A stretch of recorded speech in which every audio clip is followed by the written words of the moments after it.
Driver from Guilford, Connecticut, Dave Zemke. And stationed next to him, the Eagle in car number 5.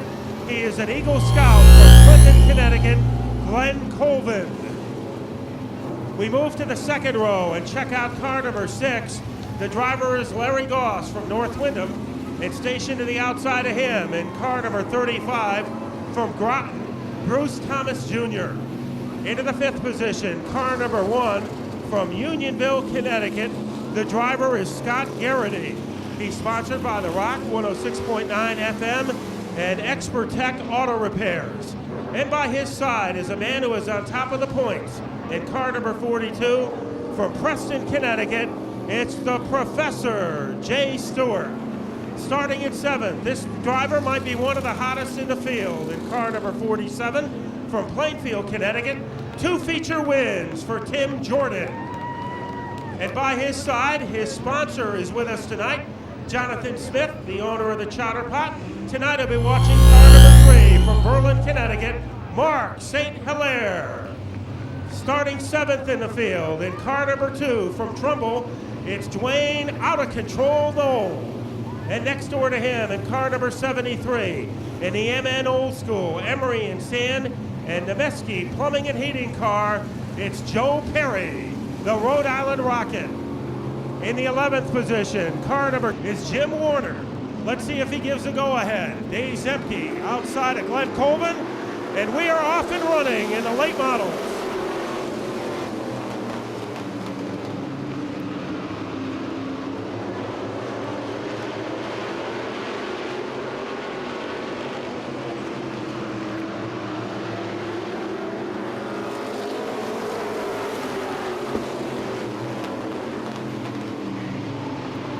Glenn Colvin setting the early pace in car number 5. The best battle is for 3rd. Larry Goss on the bottom, but sticking out of him like a harpoon is the battleship. Bruce Thomas trying to move into the number 3 position. Good, strong move by Thomas. And not only does he move into 3rd, he is challenging Zemke for 2nd. They whirlwind their way around the corner. The Eagle is out in front. And wouldn't this be a great story if an Eagle Scout could win on Scout Night here at the Speedbowl? Moving into 2nd, there is Bruce Thomas, and he is very impressive in car number 35. Larry Goss on the outside. On the inside is Jay Stewart in car number 42. Where is Alan Coates? He is in the upper group of cars. On the outside of Dwayne Knoll in car number 2. The best battle is for 3rd and 4th. Here comes Dave Zemke. Not enough juice to get around Goss, and he is in a vulnerable position because here is Jay Stewart. He makes most of his moves down low. Contact between Zemke and Stewart, but nothing can rattle the cage of Stewart. He bounces his way into the number 4 spot. So like a springboard, Jay Stewart is 4th. The lead for Glenn Colvin has just about vanished. Close enough to do chin-ups on the spoiler is the 35 of Thomas. So the battle for the lead is heating up. You have Colvin in the lead, but almost hanging around the trunk is the 35 of Thomas. A little tap, trying to get some room on the bottom. Larry Goss running 3rd, followed by Stewart. And then Zemke continues to be a top 5 car. A little bang-in between Tim Jordan in the 47 and the 1 of Garrity. Dwayne Knoll is on the move as he submarines his way underneath the 1 of Garrity. Now it's a 3-car extravaganza for the top spot. Colvin leading. Down under is the 35 of Bruce Thomas Jr. looking for some daylight. Colvin not giving him much. Larry Goss is also in the neighborhood. He gets a little out of shape.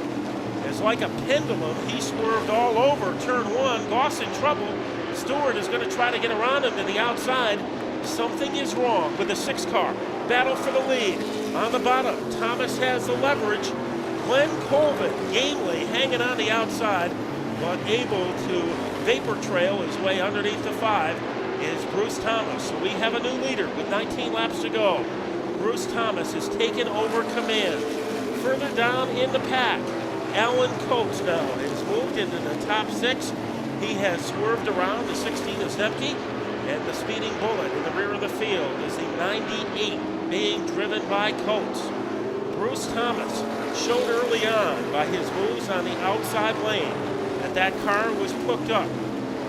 It was really hooked up, maybe not the deepest finances on that number 35 team, but right now they have that car buzzing. Here comes Jay Stewart underneath the 5. A little contact, trying to open up a cavity.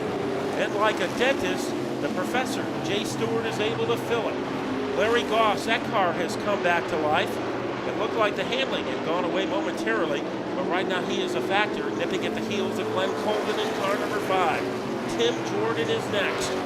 The action is being provided by Alan Coates as he is able to dive bomb his way underneath the 2.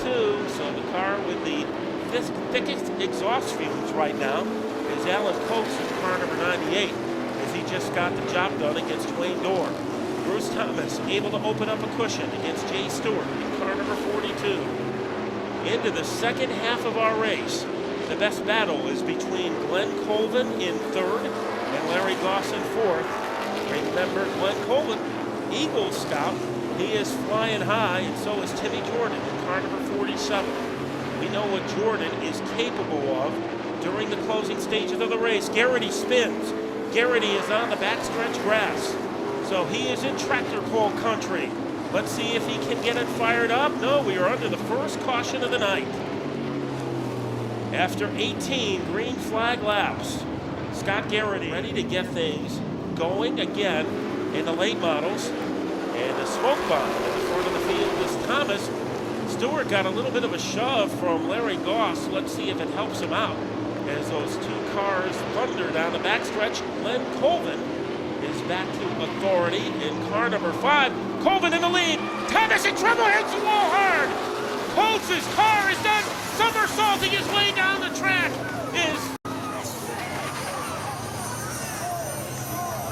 Red flag is out.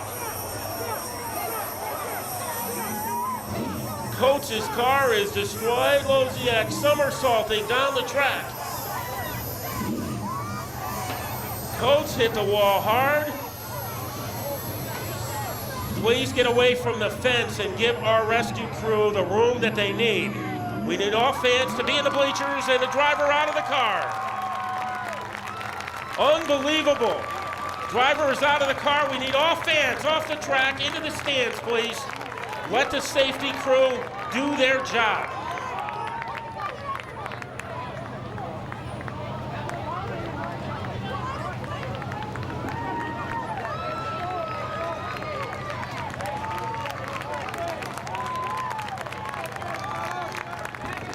So Jay Lozyniak is walking to the ambulance after taking a wild somersaulting ride.